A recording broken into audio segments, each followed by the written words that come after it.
Hi, welcome to Health Heart. Our community is more than 35,000 subscribers. Thank you. Enjoy my new story.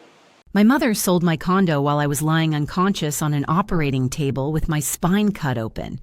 She pocketed $195,000, and by the time I woke up, $142,000 of it was already gone, spent on my little sister's wedding. I found out through a voicemail. Not even a phone call, a voicemail. And the worst part? My mom left it in the same sweet voice she uses to remind me to take my vitamins. My name is Madeline Walton. Most people call me Maddie. I'm 31 years old and I work as a veterinary technician at Palmetto Animal Hospital in Greenville, South Carolina. I'm the person who holds your nervous golden retriever while the vet gives the shots. I make decent money, nothing spectacular. I drive a 2016 Kia Sorento with a bumper sticker that says, "My dog is smarter than your honor student," and until very recently, I owned a 2-bedroom condo at Laurel Ridge Condominiums on Pelham Road. That condo was my whole life. I didn't buy it with some trust fund or a lucky break. My grandmother, Beverly Walton, left it to me when she passed 3 years ago. Grandma Beverly owned it outright. No mortgage, no liens, no debt. She also left me $22,000 in cash. My younger sister, Paige, got the same amount, $22,000. My mother, Gail, got nothing. And that wasn't an accident. See, Beverly knew her daughter-in-law.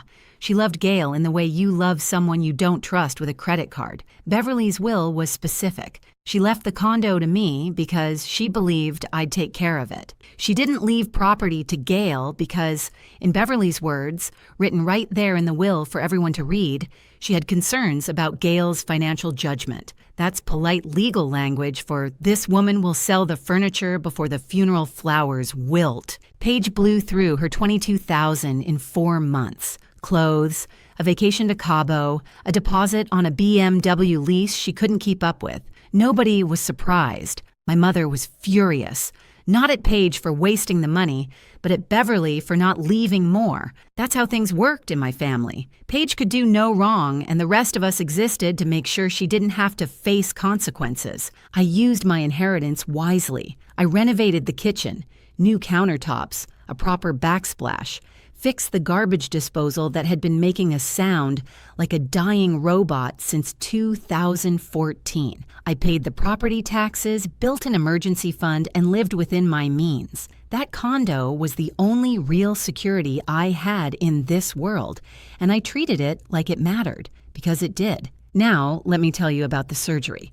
For 2 years, I'd been dealing with a degenerative disc in my lower back, L4 to L5 for anyone who speaks spine. It started as occasional stiffness, then became pain that woke me up at 3 in the morning, then became the kind of pain where you cry in the shower because standing up feels like someone's twisting a screwdriver between your vertebrae. My orthopedic surgeon, Dr. Mehta, at Prisma Health Greenville Memorial, told me I needed a spinal fusion, 7 hours on the table, general anesthesia, titanium screws, 6 to 8 weeks of recovery, real risks, nerve damage, infection, the usual terrifying list they hand you on a clipboard. I was scared, genuinely deeply scared.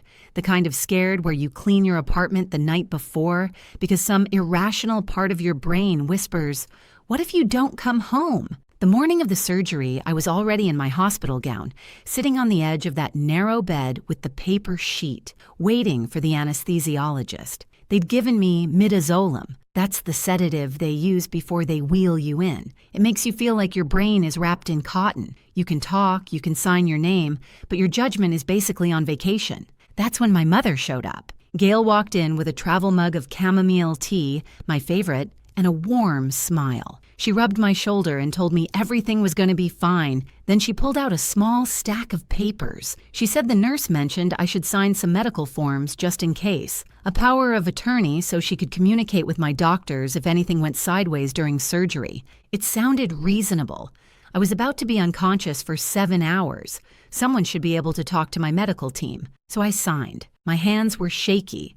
My vision was a little soft around the edges, and the only thing I could really focus on was the fear of what was about to happen to my spine. I didn't read every page. I trusted my mother. What I signed was not a medical power of attorney. It was a general durable power of attorney, a document that gave Gail full authority over my finances, my property, my bank accounts, everything. I signed my home away because I was drugged, terrified, and I believed the one person who should have been protecting me. 7 hours later, I woke up. My throat was raw from the breathing tube. My back felt like it had been rebuilt with hardware from a construction site, which, technically, it had. My vision was blurry. My mouth was so dry I could have used my tongue as sandpaper. And there on the little rolling tray next to my hospital bed was my phone. 68 missed calls. 41 from my mother, 19 from Paige, 8 from numbers I didn't recognize. The morphine was doing its job on the surgical pain, but there's no dosage on earth for what I heard next. One voicemail from Gail, her voice cheerful, casual, like she was reminding me to pick up milk on the way home. Maddie, honey, don't be upset, but we sold the condo. You were unconscious, so we signed the paperwork for you. It's for Paige's wedding. We'll explain everything when you're feeling better. Love you, sweetie. I played it twice because my brain couldn't process it the first time. Then I saw a text from a number I didn't know. Hi, confirming the walkthrough for the new buyer tomorrow at 10 a.m. Can you leave the keys under the mat? I was lying in a hospital bed. I couldn't sit up. I couldn't turn my head without feeling like my spine would snap in half. I had titanium screws holding my vertebrae together, and my mother had just sold my home. My grandmother's gift, my security, my independence, every single thing I'd built for $195,000 to pay for my sister's wedding. The tears came, and because I couldn't turn my head, they just rolled sideways into my ears. You know that feeling when your phone is blowing up and you know something terrible has happened before you even look? Multiply that by 1,000. That was my Tuesday evening at Prisma Health Greenville Memorial. But here's the thing about hitting absolute bottom while you're flat on your back in a hospital bed. There's a strange clarity that comes with it. When everything has been taken from you and you physically cannot move, your mind gets very, very focused. I picked up my phone, slowly. My hands were still trembling from the anesthesia. I made one call, not to my mother, not to Paige. I called my best friend, Josie Callahan. Josie and I had been close since our junior year at Clemson. She now worked as a senior paralegal at a real estate law firm in downtown Greenville. She picked up on the second ring. I whispered 4 words. My mom sold my condo. Josie said she'd be there in 30 minutes. She made it in 26. Before we continue, if you're enjoying this story, please hit that subscribe button and tell me in the comments where you're watching from and what time it is there. I read every single one, and it means more to me than you know. Thank you. Now, where were we? Right. Josie Callahan walking into my hospital room like a woman who had already mentally filed 3 lawsuits before she found parking. Josie took one look at me, pale, hooked to a morphine drip, whispering because the intubation tube had turned my voice into something between a whisper and a squeaky door, and sat down without saying a word. I handed her my phone. She listened to the voicemail. She read the texts. She scrolled through the 68 missed calls, and I watched her face go through about 9 different expressions in 30 seconds, none of them good. Josie is a paralegal at Ostrowski and Thei, one of the top real estate law firms in Greenville. She spent 7 years reviewing property closings, title disputes, and deed transfers. So when she looked up from my phone and said very quietly that this wasn't a family disagreement, this was a felony, I believed her. She started taking photos. Every screen, every text, every call log. She photographed the voicemail transcript. She was building a file before I even finished explaining what happened. That's Josie. While most people say, "Oh my God, I'm so sorry," Josie builds evidence folders. I love that woman. The next morning, I called my mother. Gail answered on the first ring, cheerful as a weather lady on a sunny Monday. She talked about the wedding like it was the most natural thing in the world. In her telling, what she'd done wasn't theft. It was family management. She told me the condo was just walls and a roof, and that I could stay with her until I found something new. She said family comes first, and then she said the line that cut deeper than anything. Beverly would have wanted this. Beverly. And my grandmother, who specifically, in writing, did not trust Gail with property. That Beverly would have wanted Gail to sell the condo Beverly deliberately left to me. The logic was so twisted, it could have qualified for a pretzel franchise. But Gail believed it. That's the part that's hard to explain to people who've never dealt with someone like my mother. She wasn't lying to manipulate me. She genuinely, truly, in her heart, believed she had the right to make this decision. In Gail's world, she is the family. She decides what's fair, what's needed, and who sacrifices for whom. And the person who sacrifices has always been me. Here's where the numbers get painful. Gail had sold the condo to a cash buyer for $195,000. The money went into a bank account she'd set up, not in my name, in hers.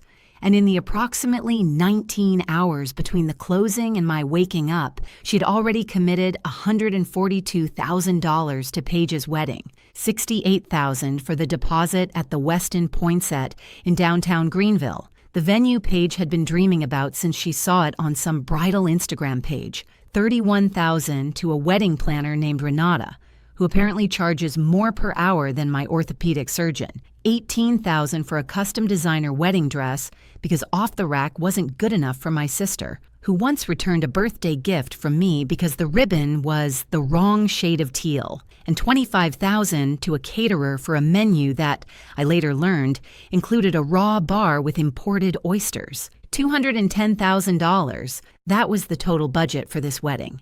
My entire condo. The thing my grandmother left me, the thing I'd spent 3 years maintaining and improving, cost less than Paige's reception. At least my condo came with working plumbing and didn't require a string quartet. The remaining $53,000 was earmarked for a 2-week honeymoon in Santorini and the rest of the vendor payments, all from the sale of my home, all authorized by a power of attorney I signed while sedated and terrified before spine surgery. But wait, it got worse. Gail didn't just sell the condo that day. She also went to my bank, the same day, same afternoon, between the notary's office and the hospital, and withdrew $3,800 from my personal savings account, using the same power of attorney, the florist deposit for the wedding. My mother went from stealing my home to emptying my savings to sitting at my bedside like a loving parent, all in one afternoon. That takes a level of compartmentalization I can't even comprehend. Then came the text from Paige, my little sister. 27 years old, hasn't held a job for longer than 5 months in her life, blew through her inheritance in one summer, didn't text me to ask if I survived a 7-hour surgery, didn't ask how I was feeling, didn't say, I hope you're okay. She sent me a message that said I shouldn't make this about me because this was her special day and that I could be her maid of honor to make up for it. She wanted me to stand in a blush pink dress at a wedding funded by my stolen home and smile for the photographer. I don't know what's more impressive, the audacity or the complete absence of self-awareness. Actually, I do know it's the audacity. And then I discovered something that made my blood go cold. I checked my hospital file. Josie helped me access it. Gail had listed herself as my emergency contact. Fine, that happens. But Gail had also been making decisions about my post-surgical care. She had contacted the hospital's discharge planning team and requested I be transferred to a cheaper rehabilitation facility, a place 40 minutes outside Greenville with mediocre reviews, to save on costs. Whose costs? She just pocketed $195,000 of my money, and she was trying to cut corners on my recovery. Josie helped me revoke Gail's access immediately. Every form, every authorization, everything. My mother's name was removed from every document at that hospital by 9 p.m. that night. I checked my bank accounts. Savings, wiped. Checking, $1,847. That was it. My entire financial existence. I had a $6,200 hospital copay coming, no income for 6 to 8 weeks of recovery, and I couldn't stand up without help. My mother had taken my home, my savings, my medical autonomy, and my ability to recover in peace, and she wanted me to wear blush pink and be grateful. Josie sat with me until midnight. Before she left, she said 5 words that I held onto like a lifeline. Don't call them. Don't text. Don't warn them about anything. Let me talk to Warren tomorrow morning. Warren was her boss, a real estate attorney with 32 years of experience. I lay there in the dark, listening to the beeping of hospital machines and the shuffle of night nurses in the hallway. And that's when the last piece clicked into place, something I hadn't let myself see until that moment. 3 weeks before my surgery, Gail had started calling me almost daily, not to ask about my health, to push me to schedule the operation. "Don't wait, honey. Your health is the most important thing. Dr. Mehta's office has an opening on the 14th. Take it." She was unusually insistent. At the time, I thought she was being caring for once. She wasn't being caring. She was setting a date. The buyer, the notary, the paperwork. She'd had all of it ready for weeks. She just needed me unconscious, and she pushed me toward the operating table to make it happen. My mother didn't just steal from me during my surgery. She engineered the timing of my surgery to steal from me. The wedding was in 13 days. I could barely whisper, but behind my silence, something was building that Gail Walton never planned for. I didn't sleep that night, partly because of the pain. Turns out titanium screws in your spine don't care about your emotional state. And partly because my brain wouldn't stop running the math on how thoroughly my own family had betrayed me. But also partly because the man in the room next to mine was snoring so loud I thought the wall was vibrating. Hospitals are many things. Quiet is not one of them. At 7:14 the next morning, Josie texted me, "Talk to Warren. He wants to help. Pro bono, he says this is textbook." 3 words. Pro bono. Textbook.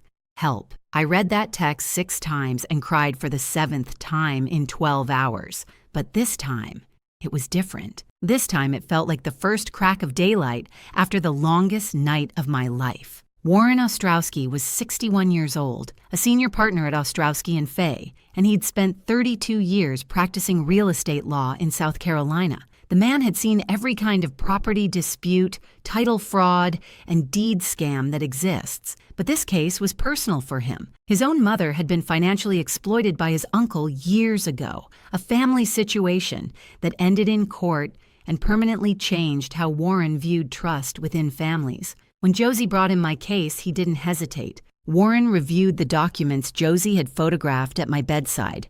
The POA, the texts, the voicemail transcript, the bank withdrawal confirmation, and within 2 hours he'd identified 5 critical legal problems with what my mother had done. 1. The power of attorney was obtained through deception. I was under sedation, believed I was signing medical forms, and was never told I was granting financial authority over my property. That's textbook fraud under South Carolina law. 2.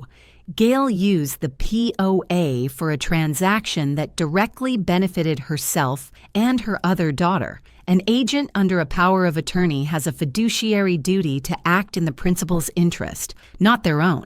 Gail violated that duty so thoroughly she might as well have set it on fire. 3. Harold Fenn, the notary who handled the closing notarized documents that I never personally appeared for. Under South Carolina notary law, that's a violation that can void the entire closing. Harold was a 67-year-old semi-retired notary Gail found through a church friend. He'd handled the deal for $220, roughly 4 times the standard closing fee. He didn't verify my identity. He didn't call me. He didn't confirm the POA was legitimately obtained. He took the inflated paycheck, skipped every safeguard, and rubber-stamped a theft. 4. The sale price. My condo was appraised at $238,000 14 months before the surgery. Gail sold it for $195,000, $43,000 below market value, because she needed a fast cash buyer and she didn't care about getting fair price. It wasn't her money to lose. And 5, this was the one that changed everything. Warren discovered that Gail hadn't just used the POA to sign the closing documents. She had also created a separate document, a handwritten consent letter, supposedly from me, addressed to the buyer, confirming that I authorized the sale and was aware of the terms. My signature was on the bottom. I never wrote that letter. I never saw that letter. My mother forged it. This wasn't just POA abuse anymore. Under South Carolina law, forging a written instrument to facilitate a property transfer is forgery in the first degree. That's a felony carrying up to 10 years. Gail thought she was being thorough, covering her tracks with extra documentation. Instead, she manufactured the single most damning piece of evidence against herself, I almost felt something close to admiration for the irony. Almost. Warren's next call was to the title company that handled the closing. And here's where I learned that even corporations can accidentally become your allies when their money is on the line. The title company had flagged the transaction internally as unusual. The speed, the POA, the below-market price all raised eyebrows. But Harold Fenn had pushed it through, insisting everything was authorized. The title insurance company realized they were potentially liable for the entire transaction if the sale was fraudulent. Suddenly, they were very interested in helping void the sale. Nothing motivates a corporation faster than the possibility of writing a large check. Then Warren called the buyer. Glenn Sheehan was a 44-year-old real estate investor from Columbia, South Carolina. He'd paid $195,000 in cash for what he believed was a straightforward deal. A woman selling her condo quickly through a family representative. Glenn was no fool, but Gail had been convincing. She told Glenn I was relocating for a new job and wanted a fast, clean sale. Glenn was furious. Not at me, at Gail. His $195,000 was now trapped in a legally questionable transaction, and he'd been lied to from the start. He was ready to cooperate with anything and everything. And then Glenn told Warren something that stopped everyone cold. Gail had first contacted Glenn 3 weeks before my surgery.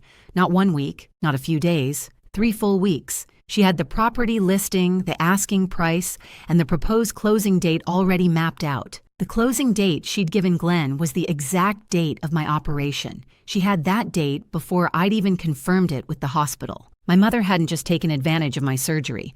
She had arranged the entire deal in advance and then pushed me to schedule the surgery on a date that worked for her closing timeline. Every phone call, "Don't wait, honey, your health comes first. Take the appointment on the 14th, was part of the plan. She used my medical fear, my trust, and my sedated state as tools in a real estate transaction she'd been engineering for nearly a month. I thought I'd already felt the worst of it.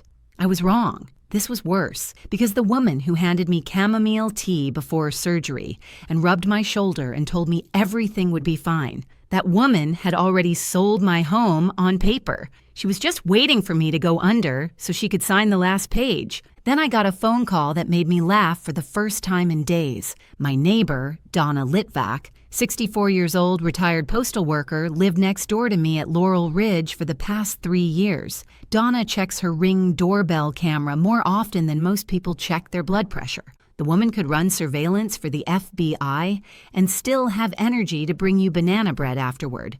Donna called because a man had shown up at the condo with a measuring tape and started talking about gutting my kitchen, the one I'd personally renovated, the one with the new countertops. Donna had no idea I was selling because I wasn't selling, but she didn't know that yet. When I told her what happened, Donna went quiet for about 5 seconds. Then she said she had her Ring footage from the day of my surgery.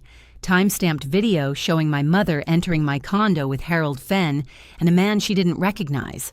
That was Glenn Sheehan, while I was on an operating table having my spine rebuilt. Gail walked into my home, my grandmother's home, with a notary and a buyer, and sold it while I was unconscious. Donna said she'd testify to anything.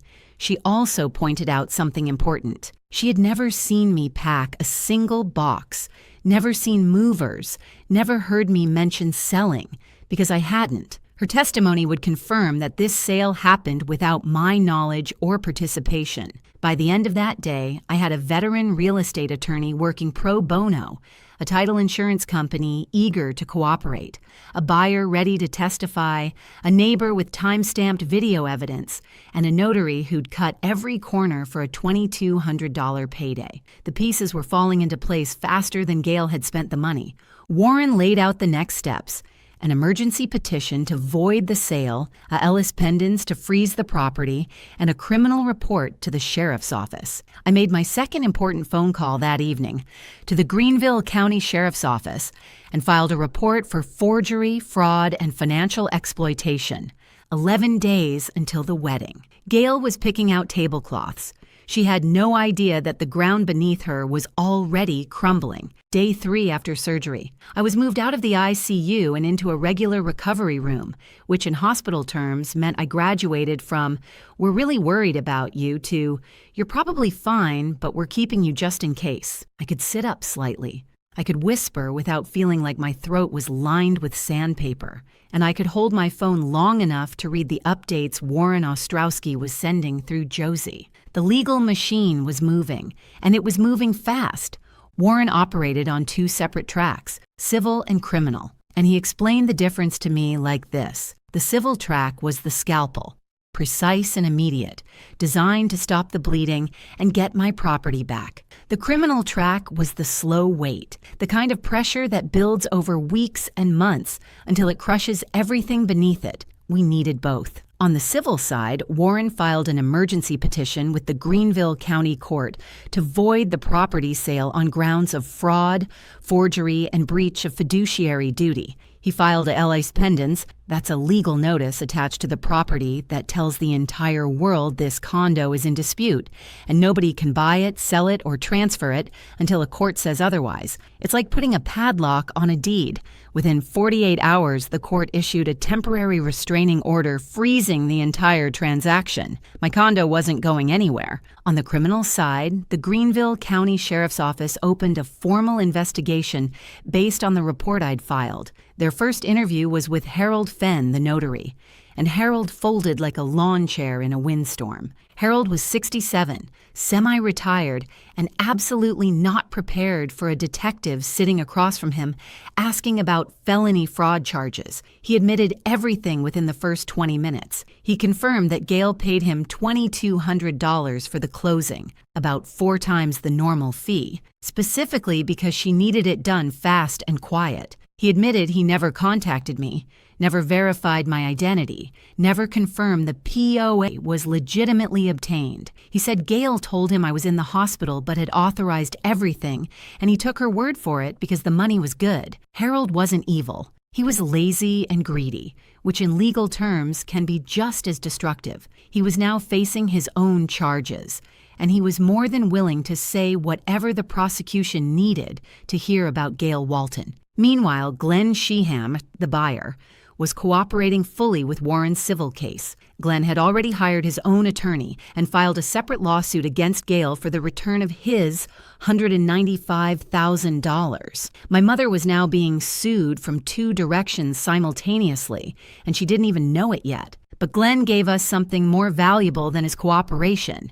He gave us a timeline. During one of his conversations with Warren, Glenn mentioned that Gail had proposed the closing date to him 3 weeks before the surgery. Warren asked him to check his records. Glenn pulled up his emails and found the original message from Gail, dated 21 days before my operation, with the property address, the asking price, and a specific closing date that matched my surgery date exactly. Warren took that email, cross-referenced it with my hospital records, and confirmed something I had suspected but couldn't prove. Gail had the closing date before I'd even confirmed my surgery. She called Dr. Mehta's scheduling office, found out the available dates, then contacted Glenn with a closing date that matched. After that, she spent 2 weeks calling me, pushing me to take the appointment. "Don't wait, Maddie. Your health comes first. The 14th works. Just take it." She didn't schedule her fraud around my surgery. She scheduled my surgery around her fraud. When Warren told me this, I was sitting in my hospital bed eating lime jello, which, by the way, tastes exactly the way you'd expect something that color to taste. And I just set the spoon down and stared at the wall for about 3 minutes. There are levels of betrayal. Finding out your mother stole your home is one level. Finding out she orchestrated the timing of your medical procedure to facilitate the theft is something else entirely, something I don't think they've invented a word for yet. But Warren wasn't done digging. As part of building the civil case, he pulled historical financial records connected to my family. He was looking for patterns, prior behavior that would strengthen the argument that Gail's actions weren't impulsive but habitual. And he found one. 9 years ago, when my father Robert died of a heart attack, Gail served as executor of his estate. The estate was small, some savings, a life insurance policy, and personal property. Among that personal property was my grandmother Beverly's jewelry collection, which Beverly had given to Robert years earlier, with the understanding it would eventually go to me. $14,000 worth of pieces, a sapphire ring, a pearl necklace, 2 gold bracelets that Beverly wore every Sunday to church. Those pieces were listed in the estate inventory. They were never distributed. Gail told me at the time that she couldn't find them and that they must have been misplaced during the move. I was 22, grieving my father, and didn't have the energy or knowledge to fight. I let it go. Warren didn't let it go. He pulled the estate records and found that the jewelry was inventoried, valued, and then simply disappeared from the paperwork. No transfer, no sale record, no explanation, just gone. $14,000 of my grandmother's legacy vanished under Gail's watch. That was 9 years ago. And now, here we were again. Same pattern, same target, same woman deciding that what belonged to Madeline Walton actually belonged to whoever Gail Walton decided needed it more. This discovery changed the legal landscape. It established a pattern of habitual financial exploitation. The same victim, the same perpetrator, over nearly a decade. Warren said this would significantly influence how the DA approached criminal charges. This wasn't a one-time lapse in judgment. This was who Gail was. While all of this was happening, my mother continued living in a fantasy. Gail called me twice that week, leaving voicemails about the wedding. The planner had finalized the seating chart. The florist, paid for with my stolen $3,800, was doing white peonies and eucalyptus. And my personal favorite, Gail texted me a photo of bridesmaid fabric swatches with the message, "The planner says blush pink for the bridesmaids. You'll look beautiful, honey." My mother sold my condo while I was having titanium screws drilled into my spine, and now she wanted me to wear blush pink and hold a bouquet at the wedding she'd paid for with the proceeds. At that point, honestly, why not ask me to give a toast too? I'd like to raise a glass to the happy couple, funded entirely by grand theft and forgery. The shrimp cocktail is excellent. It should be at $25,000. I didn't respond to any of it. Not a word. Josie and Warren had both told me the same thing. Silence is the most dangerous weapon when your enemy thinks you're powerless. Gail was counting on me to cry, complain, maybe write an angry text, and then eventually accept it. That's what I'd always done. That was the Maddie she knew. She didn't know the new one. On day 7, I was discharged from the hospital. I couldn't go back to my condo. It was still in legal limbo. So Josie took me to her guest room. She'd already set it up. Extra pillows for my back, a shower bench so I could bathe without twisting my spine, and a small stack of trashy romance novels she said were medically necessary for morale. I could walk with a walker, slowly, painfully, but I could move. Josie's friends, our friends, really, a group of women from Clemson and from the vet clinic, quietly organized a collection for my medical bills. No GoFundMe, no social media drama, just people who cared, passing the word. They raised $4,300 in 2 days. I sat on Josie's guest bed, reading the Venmo messages. "We've got you, Maddie, and hang in there, girl." And one from my coworker, Lena, that just said, "I hope your mother steps on a Lego every day for the rest of her life." And I cried again, but these were different tears. The next morning, Warren sent one final document, a formal legal notice, not a threat, just information, addressed to Lloyd and Janine Bergstrom, transparents in Spartanburg. The notice stated, clearly and factually, that the funds used to plan their son's wedding were obtained through criminal fraud, that civil and criminal proceedings were underway, and that vendor payments made with stolen money could be subject to legal clawback 5 days until the wedding, and the Bergstroms were about to learn exactly who their son was marrying into. Lloyd Bergstrom was not a dramatic man. He owned 3 dry cleaning locations across Spartanburg. He drove a Ford F-150 he'd had for 11 years, and his idea of a wild Friday night was watching Clemson football with a bowl of chili. When Warren Ostrowski's legal notice arrived at the Bergstrom home, Lloyd didn't yell. He didn't call Gail.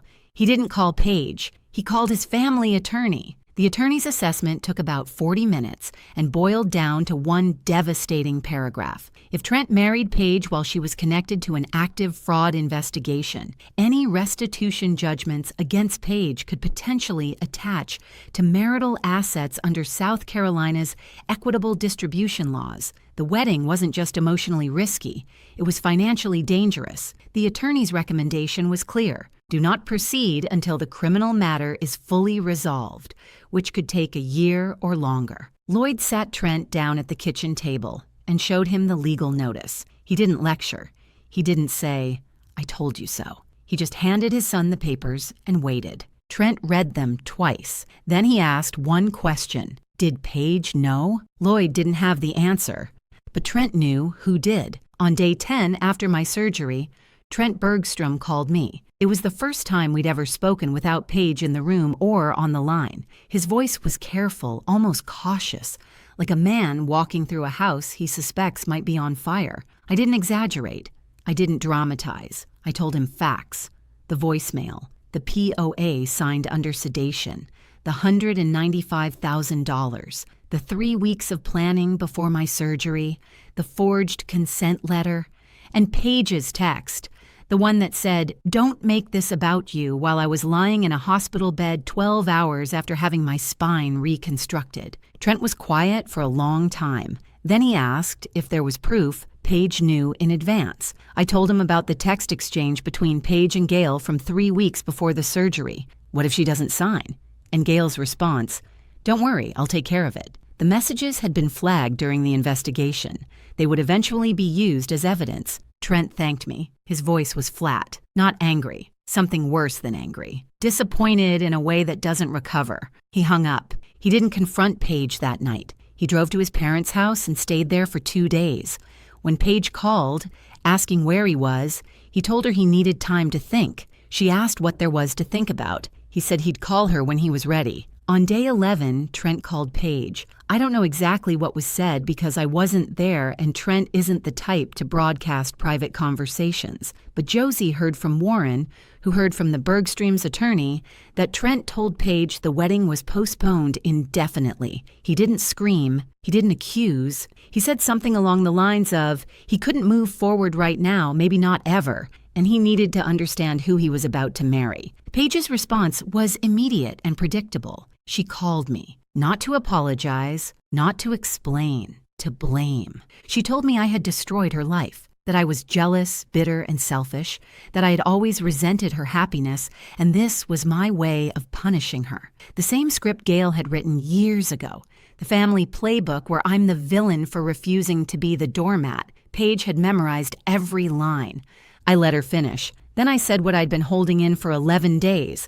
I told her that she knew exactly what Gail was planning, that she texted Gail 3 weeks before my surgery, asking what would happen if I didn't sign, that she never once called to ask if I survived a 7-hour operation, and that she offered me a bridesmaid spot at a wedding, funded with my stolen home, like it was some kind of consolation prize. Then I hung up. No dramatic monologue, no victory speech, just the quiet click of someone who's done explaining herself to people who never listened anyway. Gail called next, and for the first time, she wasn't cheerful. She was angry, furious, actually. She told me I had ruined Paige's chance at a beautiful life over a piece of real estate. She said I was being vindictive and ungrateful. She said family doesn't do this to family. I didn't argue with her. There's no point arguing with someone who commits a felony and genuinely cannot see the crime. I told Gail that she should talk to a lawyer, a real one, not Harold Fenn, because what was coming next wouldn't be a family conversation. Then I hung up on her too. Gail still didn't know the full picture. She thought this was a family argument, messy, emotional, but something that would eventually blow over the way it always had. She didn't know about the emergency petition. She didn't know about the Lis Pendens. She didn't know about Harold Fenn's cooperation with the sheriff's office. She didn't know about the forged consent letter that elevated her charges to first-degree forgery. She didn't know about the 9-year-old jewelry theft that established a pattern of exploitation. She was about to find out, but not from me, from a detective. 2 days later, a Greenville County Sheriff's investigator knocked on Gail's front door in Simpsonville. He wasn't there to arrest her.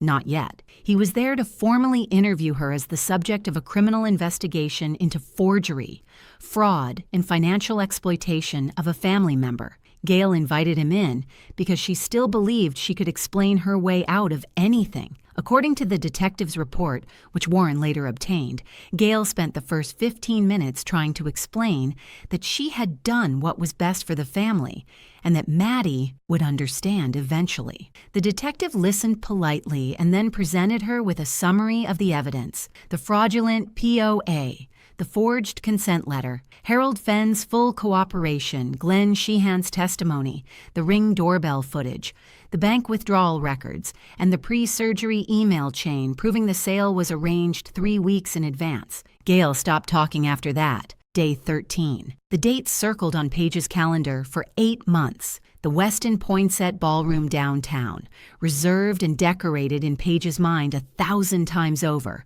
The raw bar with imported oysters, the string quartet, the designer dress, the Santorini honeymoon. None of it happened. There was no dramatic scene, no empty ballroom moment. The Westin booked a corporate event in the space that day, some insurance company's regional meeting. The caterer served a different client. The wedding planner, Renata, sent Gail an invoice for the cancellation fee and moved on to her next bride. Paige spent the day in her childhood bedroom in Gail's house. Trent spent it at his parents' place in Spartanburg, watching college basketball with his dad. Gail sat alone in her kitchen, looking at a stack of legal documents she was just beginning to understand. And I sat in Josie's guest room, eating takeout from a Thai place on Augusta Road, watching a nature documentary about octopuses. Did you know octopuses have 3 hearts? That felt oddly relevant.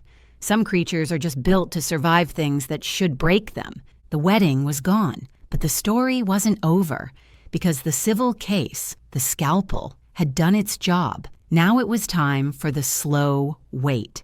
If this story has meant something to you, I'd love it if you hit subscribe and leave a like. It's a small thing, but it truly keeps this channel going, and I'm grateful for every single one of you. 4 weeks after my surgery, the Greenville County Court officially voided the property sale. Every document Harold Fenn had notarized, every signature Gail had placed using the fraudulent power of attorney, every paper in that closing file, all of it declared null and void. My name was restored on the deed. My condo was mine again. The title insurance company covered Glenn Sheehan's immediate losses while the court processed the full restitution order against Gail. Glenn got his money back. He was the one innocent person in this entire mess who'd been dragged in by my mother's lies, and he deserved to come out whole. Last I heard, he bought a duplex in West Columbia and was doing fine. 6 weeks after surgery, I walked back into my condo for the first time, slowly, with my walker.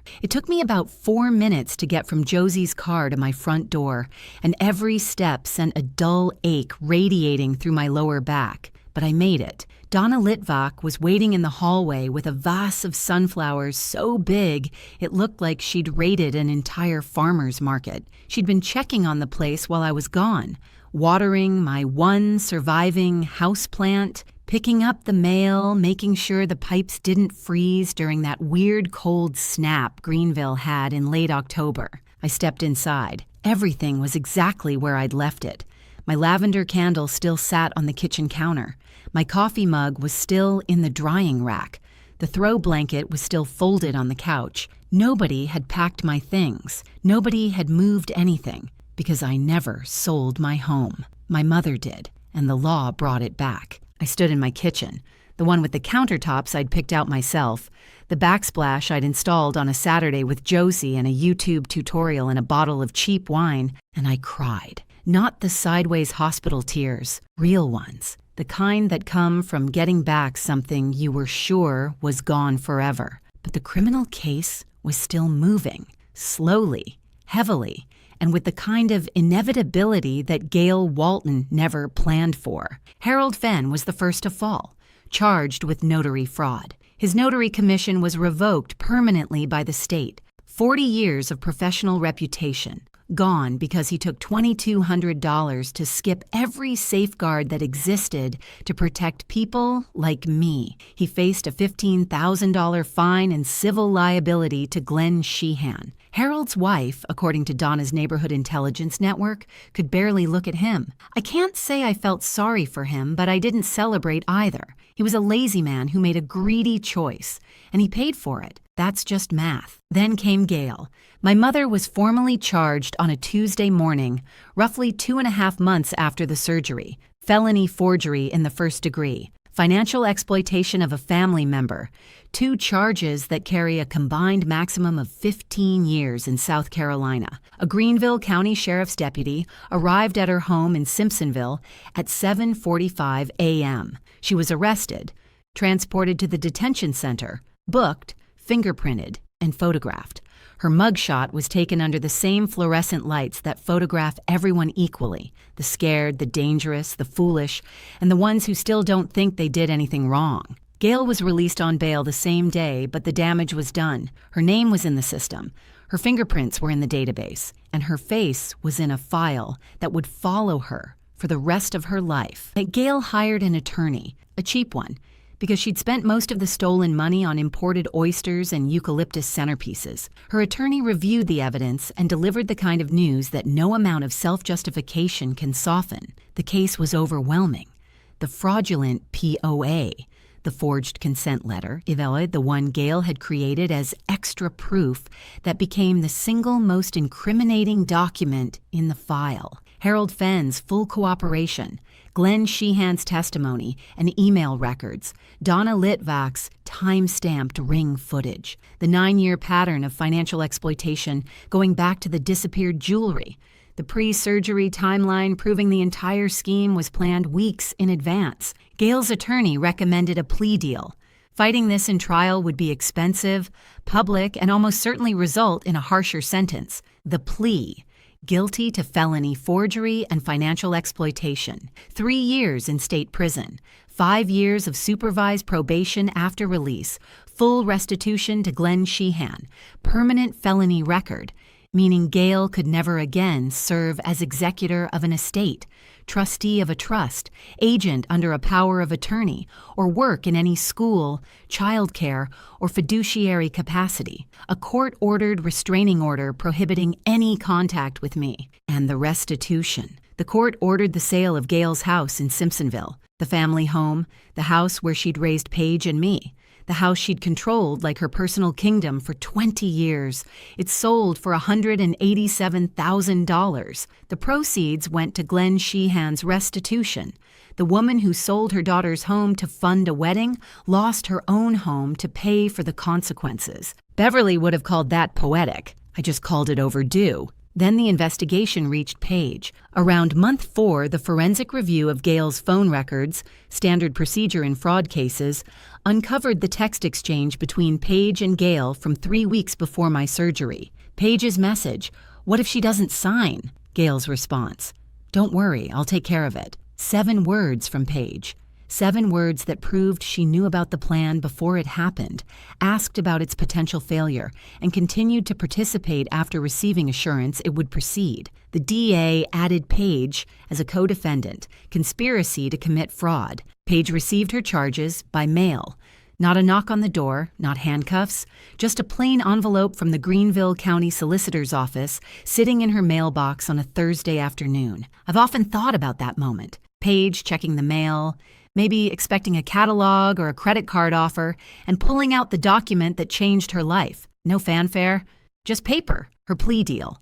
18 months of probation, 200 hours of community service, and a criminal record that would show up on every background check for the rest of her life. She was 27 years old with a felony conspiracy charge attached to her name. Trent Bergstrom formally ended the engagement around month 5. He didn't call Paige to do it. His attorney sent a letter. The ring was returned in the same envelope. No conversation, no closure, no final fight. He simply removed himself from her life the way you remove your name from a mailing list, quietly, completely, and without looking back. I heard later, through the Greenville grapevine that Donna Litvak monitors like a hawk, that Trent eventually started dating a pharmacist from Traveler's Rest who coached girls softball on weekends. Good for him. He wasn't the villain. He was just a decent man who almost married the wrong family. Paige lost everything. The fiancé, the wedding, the dress that still hung in plastic in a closet nobody opened, the Santorini honeymoon that existed only in a browser history. Her mother was going to prison. The family home, the only home she'd ever known, was sold by court order. Paige moved into a one-bedroom apartment off Woodruff Road with a roommate she found on a housing app. She got a job as a hostess at a chain restaurant. She was 27, working for tips, splitting rent, and carrying a criminal record. The golden child had finally learned that gold doesn't protect you when you've helped someone steal it. As for me, I healed, slowly. My spine got stronger every week. I walked without the walker by week 10. I went back to Palmetto Animal Hospital part-time after 8 weeks, then full-time by month 4. The first dog I treated when I came back was a 12-year-old beagle named Potato, who needed his teeth cleaned. Potato didn't care about my legal drama. He just wanted the treat I keep in my scrub pocket. Honestly, that was the best welcome back I could have asked for. I set up an automatic transfer, $50 per paycheck into a new savings account at a different bank. One name on the account, mine. No power of attorney for anyone ever again. I also got a proper will drafted by Warren Ostrowski, naming Josie Callahan as my executor, because here's something I learned the hard way, and I want to say it plainly in case it helps someone listening. Protect your assets in writing. Every document, every account, every piece of property. Make sure the only people with access are people who've earned your trust through actions, not just blood. Family is beautiful when it's honest, but a signature on the wrong document can cost you everything you have. Josie got promoted to senior paralegal after Warren told the partners how she'd handled my case from day one. Donna Litvak still checks her Ring camera 14 times a day, and I still bring her banana bread every second Sunday. She's the neighbor everyone deserves and almost nobody gets. I think about my grandmother Beverly sometimes, standing in this kitchen that she owned for 19 years before she left it to me. She saw what was coming. She wrote her will the way she did because she knew that Gail would do exactly this if given the chance. Beverly tried to protect me from beyond the grave, and in the end, she was right. The condo came back. It always belonged here. It always belonged to me. The people who call you selfish for having boundaries are almost always the ones who profit from you having none. And the most powerful thing you'll ever do is stop letting them. Thank you so much for staying with me until the end of this one. If you want more stories like this, there's one waiting on your screen right now, and I promise it's just as good. Click it and I'll see you there in just a second.